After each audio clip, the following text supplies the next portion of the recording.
Hello and welcome to The Gaggle, where we challenge and, if necessary, destroy media narratives. I'm George Szamuely. With me today, of course, is co-founder of The Gaggle, Peter Lavelle, host also of RT's talk show, Crosstalk.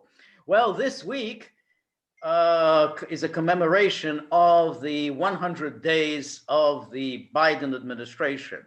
And he will address both houses of Congress. He's also scheduled to attend a rally in Georgia. How he's going to pull that off, remains to be seen. But it's a good opportunity, Peter, to look at the record. If one looks at the opinion polls, they present him as something like 52, 53% approval rating, which, of course, the media say, oh, great, great, wonderful. I think Chuck Todd said at the weekend, 52% is the new 60%. Well, given that we know about opinion polls, and how wrong they have been in recent times. And not only are they wrong, but they're always wrong in the same direction. They always overestimate the Democrat vote, underestimate the Republican vote. And in Brexit, it was they overestimated the staying in vote, underestimated the get out vote. 52% is the new 36%. Exactly. So, if you look at it, objectively, you say if it's 52%, subtract 5 to 10% from that.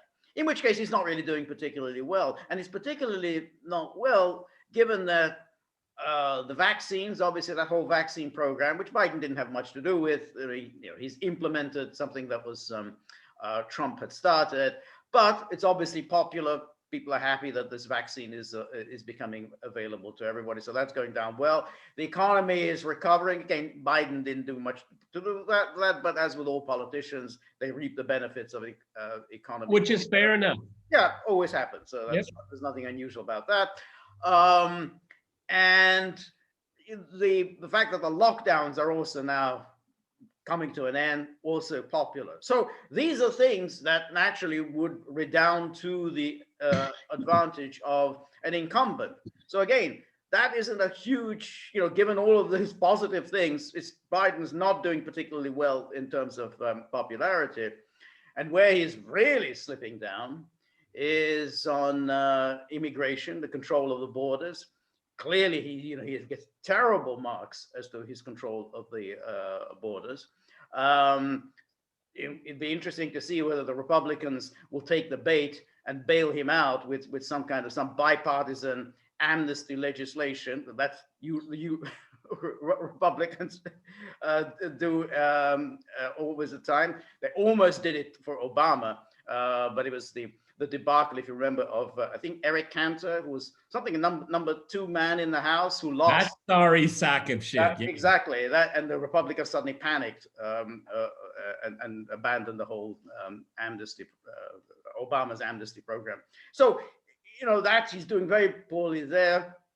And in terms of what we are interested in is foreign policy, you'd have to say the Biden foreign policy team and his performance is probably the worst of any It's breathtaking. It's breathtaking. He's managed to bungle. I mean, even this weekend, when he acknowledged the genocide of the Armenians, I mean, what does that achieve? All it achieves is to antagonize Turkey. It just infuriates Turkey. That's on top of having already antagonized Saudi Arabia, the Gulf states, who kind of went out on a limb in signing the Abraham Accords with Israel. Now they've kind of been abandoned by the new team. And you could throw in Germany too. Exactly. I was going to mention, right. Germany that he's talked about. Whoa, we're going to, America's back. Our allies are so happy that we're back. And of course, what he's done is antagonize the Germans, who clearly for them, they have a serious energy problem. They need that Nord Stream 2 pipeline, and they don't like it, the fact that the Biden people are still continuing with these sanctions against German companies. So in terms of the policy on Ukraine, he has egged on Zelensky. The Biden team egged on Zelensky. They were abandoned essentially by Germany, France, Russia, the key players, the Normandy format, who didn't want to have anything to do with the Biden administration plans of launching some kind of an offensive and presenting Russia with a fait accompli. So failure there. And now we go, we had the farce of the Anchorage summit, was disastrous. And now the Biden team is desperately trying to persuade the Russians to show up for a summit. It may happen. I mean, the Russians now seem to be saying, well, I mean, what I read today, they seem to be saying, yeah, summit likely to take place in June. I don't know if for people watching the gaggle, you'll understand when I say this, from the Russian perspective. Maybe we'll have a summit. Maybe. Bring your own chair. Okay. But, in June, that is very, very soon. So there'll obviously be no time at all for preparing an agenda. So if there is a summit, it's likely to be another one of these farcical events in which the Americans will raise their familiar litany of complaints: Navalny, election interference, hacking, Belarus, Ukraine, Syria, and then the Russians will turn around and say, yeah, well, how come you destroyed all these countries? You destroyed Iraq, you destroyed Libya, you destroyed Syria, you destroyed Afghanistan. You've been waging these stupid regime change wars, and driving NATO to our borders. You are a force for instability. So this sounds to me like an extremely unproductive meeting, and is unlikely to redound to the benefit of the Biden people, because the world will hear the accusations and say, well, the Russians are making pretty good points there. Yeah, but if you look at it from the, and we have to point out, the media is playing a huge role in of constructing the narrative of Biden's administration. I mean, I just wrote down here, the media doesn't cover for Biden, and it doesn't cover Biden, it covers for Biden, okay? Right. And so the summit will be like, well, the Americans snapped their fingers and Putin came running. That's how they're going to spin it, okay? Okay, so it remains to be seen, but I mean, if you want to have a FU fight, well, both sides can do it for hours on end, I suppose, and it won't be productive. And I cannot hardly see how you could possibly spin that as a victory for either side. Okay, so I think Blinken, with his limited ability to think, will think twice about having another Anchorage. Maybe we will see here, but the visceral hatred of Russia is at a peak right now, peak hatred, and maybe they're just so blinded by their irrational thoughts and behavior that they want to go through with it. Okay, I think it's 50-50, but as we sit right now, I was checking some of the wire services, and there's a little bit of movement. Okay, so I mean, it's going to be hard. I mean, something could happen, but at this stage, it's going to be hard to back down, because the Russians are now seem to be saying it's going to happen. They just don't know about the exact date and place.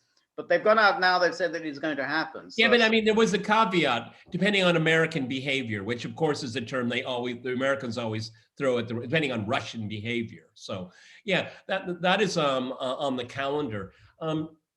What's interesting is that if we could split this up into foreign policy and domestic policy, on the foreign policy front, there's a remarkable amount of continuity. And the Biden administration is the first incoming administration since the end of the Cold War that has not tried to have an overture to Russia, like the reset under Obama. So it's a full-throated aggression.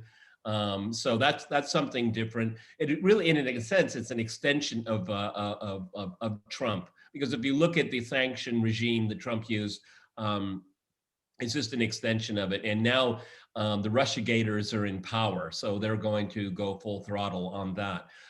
Like Venezuela, what's his name? Nobody cares about Guaido, is still recognized as the president there. That hasn't changed a little bit, and I agree with you. The Abraham Accords, which I hopefully will just go drift away from the ether, because it's the way. I'm sorry if you're a conservative, you've been sold a fake bill of goods here. This is only a way. The Abraham Accords is the back door to keep the U.S. in the Middle East. That's what it's all about. Okay, it's about buying more arms. It's just a grift here. And well, yeah, but I think whatever you can say about that, I mean, that was a coherent policy that Trump pursued. We can certainly criticize that policy, but Trump did pursue a coherent policy on the Middle East. I mean, he basically Jared did. For Israel. You mean Jared did? What? Jared did. Well, whatever, but I think it was still, he's the president, and he said, look, I mean, in other words, he kind of, did what American administrations have done in the past, which is backing Saudi Arabia, backing Israel, but he turbocharged that policy. I mean, it was completely everything for Saudi Arabia, everything for Israel, and hostility towards Iran. With the Biden people, they just simply will be all over the place. They've antagonized the Saudis.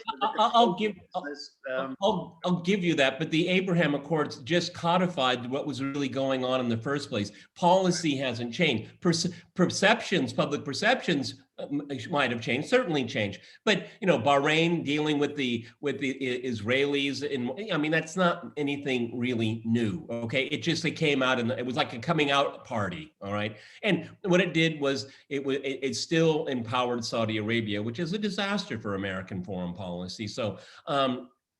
Yeah, I mean, window dressing, okay, fine, that's fine. I mean, and every president wants to leave some kind of signature, and he did, okay? I'm not impressed with it, okay? No, I think it's better. I mean, yeah. But, one can at least say that the Trump people, or Trump himself, pursued a coherent foreign policy. I mean, he had a vision that he wanted to enact. He failed to do so. I mean, he wanted to challenge China. That was his big thing. He ran on that. He wanted to challenge China. He wanted to befriend Russia. He didn't pursue that with any great vigor. He wanted to shake up NATO, did half and half.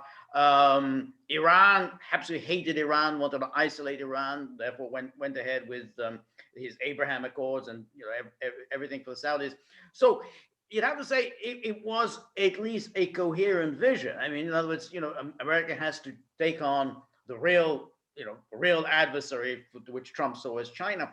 There's no coherent vision at all with the Biden people. I mean, talking about values and democracy is just nonsense. What national interests are involved there? Yeah, but I mean, I think the difference is here, and not that I'm happy about it, is that they're trying to fuse wokeism into foreign policy. Right. Which is a disaster, because it's very, very incoherent. It's contradictory, and it's just plain silly. All right, and I think they're going to find that out pretty soon. Okay, if they have any intelligence, but. I agree with you. Here. Trump had a vision, and it wasn't enacted because everybody around him was an obstacle. Everyone was an obstacle, particularly his son-in-law, in my opinion, at least here. So let's switch over to domestic policy. Again, really all over the place. I mean, he won't go for $15 an hour. He's not going to the mat over the filibuster. Surrogates are, but he's not. Infrastructure, I guess there's a few bridges in there, but I mean, it's basically just a giveaway to Democratic allies, right, exactly. and their causes. Okay, yeah, money for the concrete barons, and everybody else. Just shovel as many thousands of billions of dollars out of the door as quickly as possible, so that we get the next tranche in within 6 months. Hey, how about another couple of trillion for infrastructure? Exactly, and I don't care. I'm infrastructure, you're infrastructure, we're all infrastructure. This is ridiculous here, and having traveled around the world before the pandemic quite extensively, the country that's lacking the most in infrastructure is the United States. It's really quite dreadful. I mean, there are so many new airports in the world, and bridges and new urban developments, which can be quite impressive. I'm not really overly impressed with modern art and things like that, but clean, efficient neighborhoods and stuff like that. Yeah, I mean, a lot of people are on board for Well, the that. problem with that is, again, you have to then have specific things that you want to build, and therefore you have to come up with a definite program, and then do kind of a cost benefit analysis. Do we need this bridge here? Do we need to modernize this bridge there? I mean, do we need to build a highway here? If you're just going to say, well, let's build as many bridges as possible, let's build as many highways as possible, that's when you just simply squander money. And it may be that the Democrats think that, hey, well, it doesn't matter. You squander a lot of money. I mean, people get jobs, there's money splashing around, and then we get reelected. It doesn't always work that way. It worked for FDR, didn't revive the economy, but it worked for him. He won elections. Didn't work for LBJ. He also threw a lot of money around, and he suffered a complete disaster in '68. So, you can't always be sure that just splashing money around is going to guarantee your election victory. Another thing that they're splashing around, which I find terrifyingly dangerous, HR1, SR1, getting rid of the Electoral College, lowering the election voting age to 16. Again, Biden has been tepid about the filibuster, but not his surrogates. And new statehood for Washington, D.C., which I cannot see how that can possibly get off the ground. I think maybe it's just a virtue signaling here. The courts would instantly throw it out. I mean, you need a constitutional amendment for that. Yeah, I don't see how you can do it. I mean, even if they pass this legislation, the courts have to look. I mean, who knows with the courts today? Maybe they'll give it a pass as well. I can't see how you can give it a pass. I mean, it's in black and white in the Constitution. It's explicit. Right, exactly. I mean, there are those that make the claim, okay, just because abortion isn't in the Constitution doesn't mean you can't rule on it. Okay, but in this case, it's the other way around. Yes, it is explicitly in the Constitution. Now, it can be changed. You would need a constitutional amendment, okay? And that takes a long time. And it'll never happen because I don't think many parts of the country are going to go for the idea of giving statehood to DC. I mean, you need, I think, is it 2/3 of the states have to vote for it? Yeah, 2/3 of the states. So I don't see 2/3 of America's states voting for give DC statehood. It just, no, I don't think it's. But I mean, the crux of it is here is that they really want to scramble and reinvent the political system. I mean, you and I have talked about it here. Essentially, HR1 and SR1 is to federalize elections, which I am adamantly against. Okay, there's defund the police mantra. Yes, but the end goal is not to defund the police. It is to have a federalized police where you take the power out of the states, the municipalities, the cities, the towns. So it would be Washington, D.C. that would be watching your neighborhood or not watching your neighborhood, okay? And having a federalized police, again, is a dreadful idea. The United States is not the Netherlands. Netherlands is a nice little place, but it's a little place. The US is a very large place. It's very diverse. And that's why we have states' rights in many ways, because we use it all the time on the internet, community standards. Well, there really are community standards, okay? A suburb of Denver is very different than a suburb of Los Angeles. Right, no, that's right. And I think it's a very serious business, because when the federal government comes in, I mean, essentially they're going to be second guessing every single decision that any police precinct makes. And of course, once the federal government's involved, then in come all the mandates, all of the demands of the government. You have to comply with this federal regulation, that federal regulation. We suspect that you're not exactly equity. So one, that's why so many schools are reluctant to take federal money. The moment you take federal money, boom, in comes the federal government with that money, and then saying, well, here are all the regulations that you need to comply with.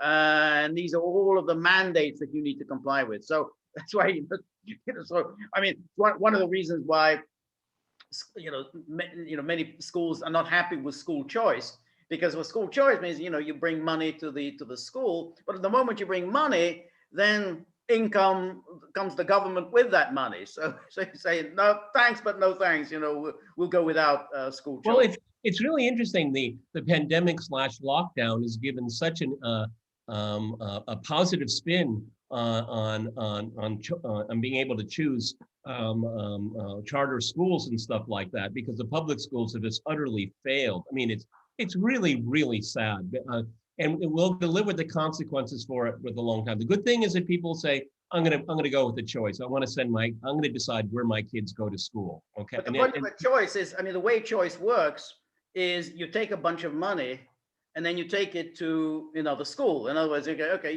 here's this government money that would have gone to the state school. You take it with you they say to the student, and you take it to this school. But the moment you bring that government money to this other school, then that other school has to comply with government mandates, government regulations. That's the way it works. Yes, but what we've seen that in these charter schools, they do much better in educating. That's the data. I don't know. That's a very questionable one, because I looked at the statistics and they say, you have to compare like with like, and so you can have good performing charter schools, but then in that particular area, the state school is actually pretty good because it's for whatever reason. But so it's in terms of, if you compare like with like, the charter schools don't have any better record than the state schools. Well, my default position. I taught at a charter school, and I tell you, when you actually teach there, you find there's a lot of propaganda that's told about how great they are. So, well, unfortunately, in the educational system, that's what you get a lot today. Just simply propaganda here. That's exactly right. But remember, the charter schools are actually basically big, very rich people who get money, who make money off this. So it's in their interest to spread this propaganda about how great they are. So Okay, well, since you went through it, I'll defer to you. Okay, I've looked at some studies, and maybe they're self-serving, so I'll give you that here. Another structural change we're seeing, which is kind of interesting as it's playing out before us, is the role of Kamala Harris as vice president. And you and I have we've described this as possibly a mentorship to kind of get her moving in the right direction, because maybe there's some plans afoot here preparing her for the day, or maybe just Joe is just too tired and just doesn't have enough energy, and they're just by default they have to start doing this. We don't know. If this had been any other White House, we would be hearing all kinds of things, but the covering for Joe is just amazing. And then we forgot to mention with the foreign policy part is that the swamp is happy to see Trump gone, but they're not happy to see what the Biden administration is doing with Afghanistan. And that's something it could turn into some kind of litmus test. I don't know. But just a barrage of, this is all the way to September 11th and George, and it was announced last week or 10 days ago. And that barrage is just everywhere. They are really pulling the stops out. Right. Yeah. No, that's a very good point.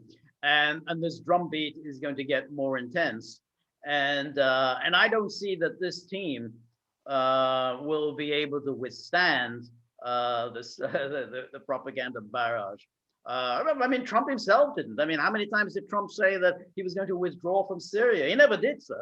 Every time he said, "Oh, I'm pulling out of Syria," boom, came the whole military industrial complex, all the ex-spooks or consultants at all the media outlets. My God, Putin, it's all Putin's who's doing this. And then Trump pretty would kind of back away. So you prepare for something like this. Won't be quite as virulent as it was under Trump, but it'll be pretty brutal.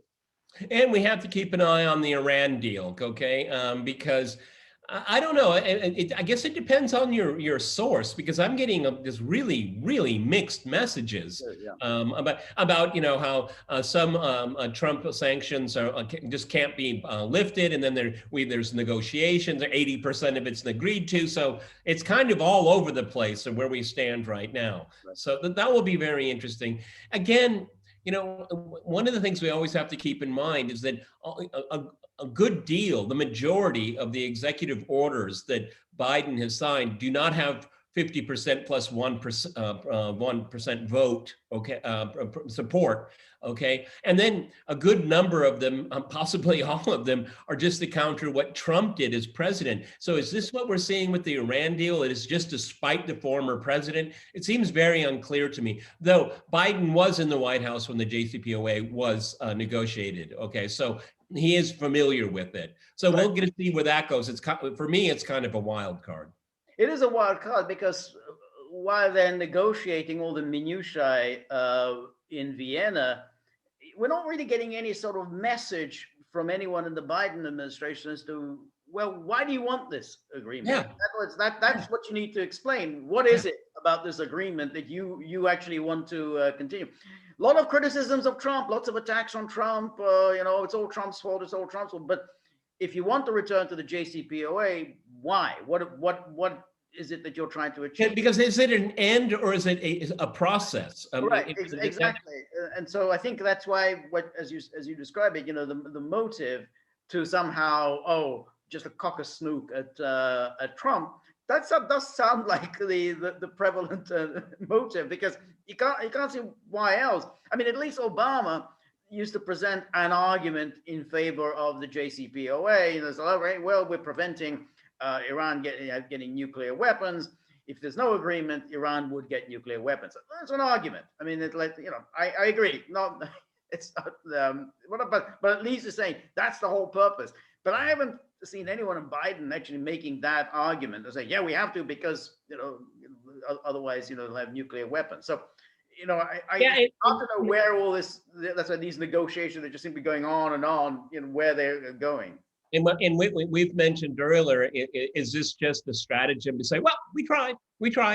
That's right. We don't know. Okay. Also, we've already touched on it, the southern border. I mean, undoing everything Trump did that seemed to be working pretty well. Right. I mean, but you already, you stole my thunder here. This may be just a stratagem for a massive amnesty. And I think more and more so, I think that's what it's going to be. We're going to solve the problem. It's going to be solved. Okay. We have the silver bullet. The people on the left always have these stupid silver bullets because they never work. Okay. Right. Yeah, exactly. So that's how you got, and now they've got, and we talked about this the other day with the thumbs ups and thumbs down. They've got George W. Bush working together with the Kochs and some Republicans. I think there's one Koch now.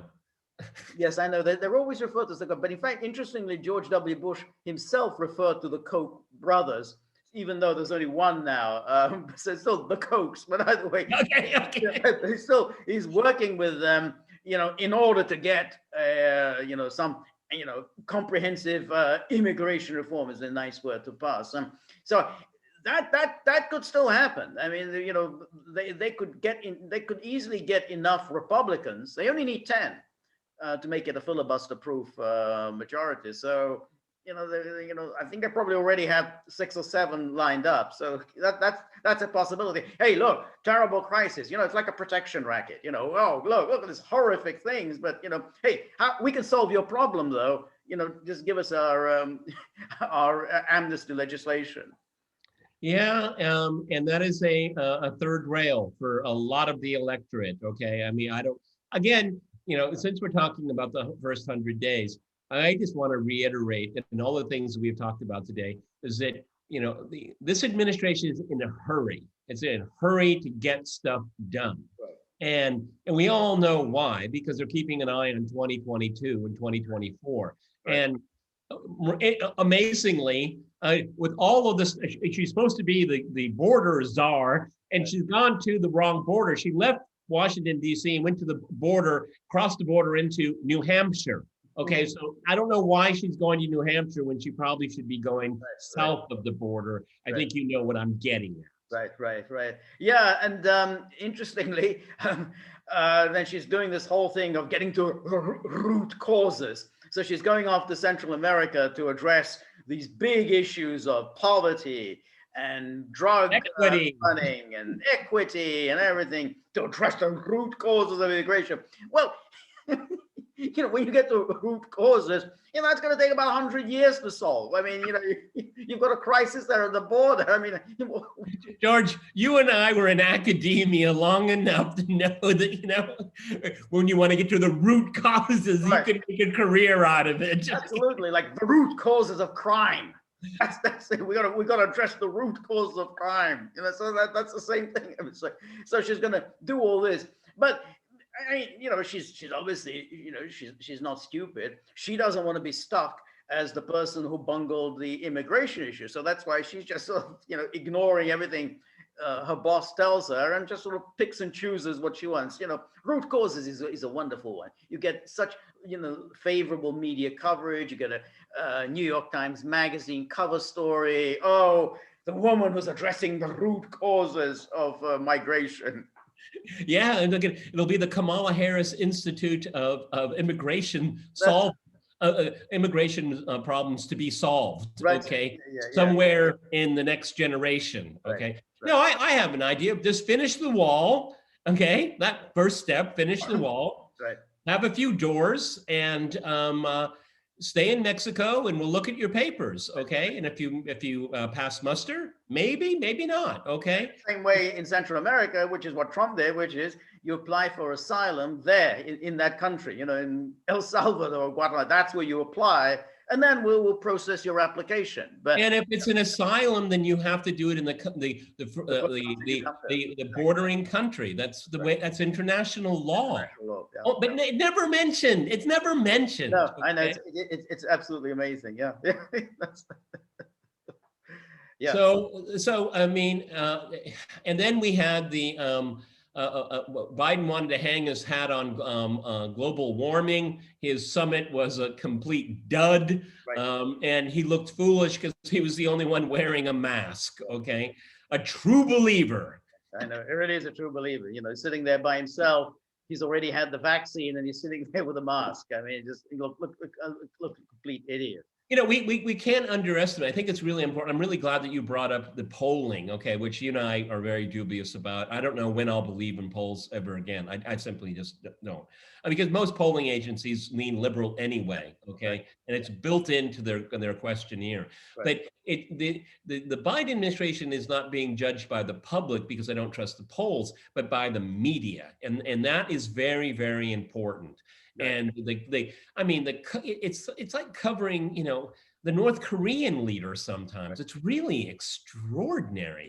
And it's you don't believe your lying eyes. This is great. And you're looking at it, like, they didn't look great to me. Okay? That's exactly right. The NPR. I don't know the name of the journalist that goes to the briefings with Psaki. This is unbelievable. The questions that she asked. First of all, she answers her own question for Psaki, and then she's looking for an affirmation.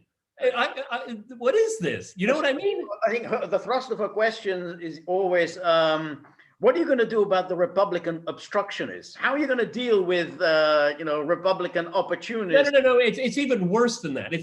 Since Joe Biden is very open to bipartisanship and he ran on it, and in his inaugural address, it was the anchor of his address. And so, what are you going to do about Republican? See, what he does is they build this wall, protective wall around Biden, and then they go after the insurrectionists.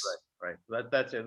Yeah. No, that's always very amusing. But that media coverage in which the Democrats are deemed to be addressing issues in a cool, reasonable, thoughtful, professional manner. Republicans, on the other hand, pounce. They're opportunists. They're seizing on a vulnerability. They're only addressing their base. They're only trying to win the next election. They're trying to find a wedge issue. They're throwing red meat to their supporters. That's always the way it's presented. It's all projection. I know.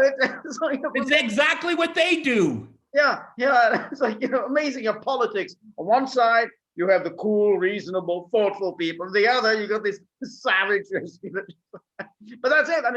That's what you get. You pick up any kind of media outlet, and it's always it's like you're getting a propaganda bulletin board. Well, I think rhetorically, the strategy out of this White House 100 days in, everything is racist. I think it is really, really an awful strategy. Yes. all it does, obviously, is divide people, and it creates a lot of anguish in people. Because, as you and I talked about, the young black woman that was shot because she was about to stab someone. I mean, don't believe your lying eyes. I mean, the media coverage of that, and then all the way up to the White House with the president and the vice president talking about these issues. I mean, I thought it's breathtaking, the divisiveness that they're willing to go to keep their coalition together. That's right. And I think that brings up the whole issue of this Department of Justice. Remember, the Obama Justice Department targeted the Trump campaign, you know, in the most shameless way, because it was the political opposition. They basically targeted it, cooked up this nonsensical Russia collusion story. And then, what a surprise, the Biden Justice Department is doing exactly the same thing.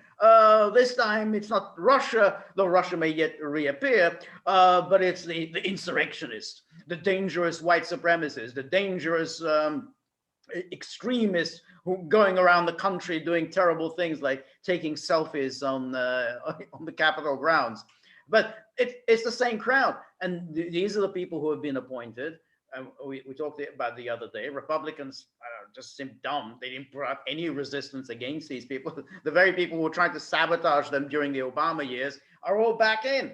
And what a surprise! They're doing the same thing as they were doing during the Obama years. Yeah, if you live in a city that was destroyed last summer, and you see the impending trial, of the quote unquote insurrectionists, you're going to wonder why didn't they prosecute the person that burned the Wendy's across the street from me? Exactly. I mean, this is not complicated stuff. It's not. Right. And particularly a lot of these, if you look at like Ferguson and Baltimore, George, when there's a major rioting event, some cities never recover. No. Okay, they never recover. We've already mentioned here. I think it was in Minneapolis that last summer, that poor woman, she said they burned down the local grocery store. I have nowhere to go now. Right, that's right. And I think it's like, the good saying, which is, it may be true that poverty causes crime, but we also know that crime causes poverty, because when there's crime, businesses and shops just move out. They're not going to stay in crime-ridden neighborhoods, and that does indeed cause poverty. So yeah, I mean, poverty may cause crime, but crime definitely causes poverty. Yeah, well, I mean, just look at the demographics. Look at what's happening to New York. Which, every once in a while, I come across this a statistic, a report. It's somebody that looks at moving companies, and it's like 90% of the trucks are going out of California, and only about 10% are moving in. I mean, there's a massive move out of New York, out of California. Chicago is an absolute mess. So is Detroit. It has been for a long time. Right. And these are all democratically run places. That's right. That's right. And the people who are there, the number of those prosecutors, these local prosecutors, kind of woke prosecutors, who were helped into office by George Soros' money. I mean, we've talked about Soros before. What exactly his mysterious agenda is, we don't quite know. Nobody quite knows what that agenda is. But he has got these very strange people into office, largely because no one really pays any attention to elections for district attorney. 10-15% actually bothered to show up for those elections. So it was quite easy for rich people like Soros to get some of these weird people in. And yeah, they opened up the jail cells. But they're busy pursuing that, like that couple. I forgot their name. You remember the one in? Yeah, they defended themselves. They stood their ground. Yeah. Right, exactly. Yeah. I forgot Max something or other. I can't remember their name. So they'll go after them who are just defending themselves, but not those who burn down Wendy's or gas stations and so on. So yeah, I mean, these are some of the people who are now working in the Justice Department. And speaking of the Justice Department, one of the very first things that Biden signed, executive order, I don't remember the title of it, but it was basically some kind of directive against the discrimination against Asians and Asia Pacific peoples and stuff like that.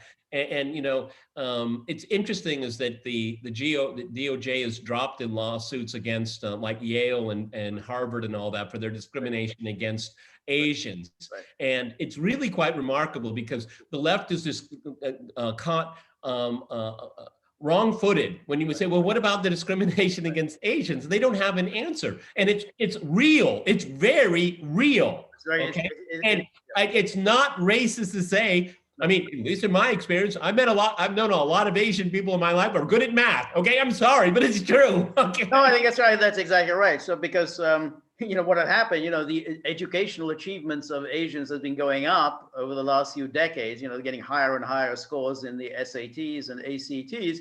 But for some mysterious reasons, in the elite colleges, their percentage of acceptances have remained the same. I mean, amazing, they're doing better and better and better, yet it remains the same. So yeah, there's obviously a case there. But again, they want to dress it up that somehow who's behind anti-Asian discrimination? Trump. I think we all know where it comes from. And okay? even when, like the other day, we saw that event in New York City where this Asian woman was being stomped on. And while the person who was doing the stomping was uttering anti-Asian slurs, but let's put it this way: this guy didn't look like a MAGA supporter. A nice way to describe it, George. Thank you very much. Okay. Yeah, but you see, they're so blindsided by that because it doesn't fit their narrative. Okay. And you know what? The racial minorities are prejudiced too. All right. There's a lot of prejudice. I'm not saying racism. I'm saying prejudice. There's a lot of it to go around. Okay. And just saying it's people that wear a MAGA hat is just dumb. Okay. And it's dishonest. That's exactly right. But so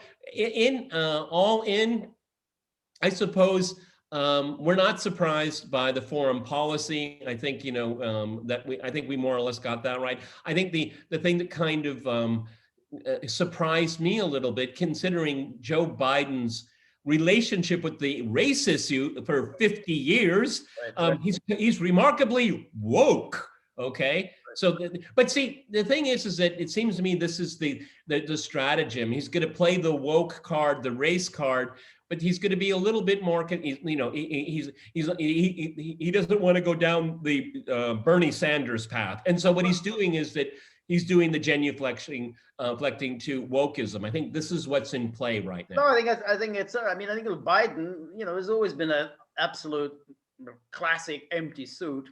When he first became, emerged on the national scene in the late 70s. I know he was elected in 72, but, late 70s, early 80s, people began to know who he was. He was then a kind of a centrist. He was a sort of a new Democrat even before Bill Clinton. It was, and that's why the neoconservatives loved him. I mean, conservatives loved him. So, we have Biden. He's just the kind of guy we need. And then, of course, he's seen which way the wind is blowing. I mean, the new Democrats are out. The whole Bill Clintonism of the 1990s is out, and he's gone along with it. I mean, there's nothing to Biden. I mean, he really is just a complete. I think not just an empty suit. I think it's an empty head. I mean, I just really don't think there's too much. And I would say, he put a lot of energies into, let's say it straight here, corruption. Yeah, exactly. That's his main interest, So but so when the winds were blowing from kind of conservatism, then he was he was a conservative. Now it's going the other way. So yeah. It's the funny thing is that when you think of the people that write copy for MSNBC and CNN, let's be kind of generous. Maybe at the oldest, maybe 35. Well. Folks, George and I are a little bit older than that, okay? So I remember Joe Biden. These people in these newsrooms, they don't have any idea who he really is. Right. That's Clarence Thomas, remember that? Right. Remember that hearing? Right. Okay. I mean, the Joe Biden that they're talking about is not the Joe Biden that there was, okay? I mean, for all the hate you want to hate on Donald Trump, the guy now has almost never changed on anything of substance. Yeah, exactly. So either he's always been right or he's always been wrong, but at least he's been consistent. Right.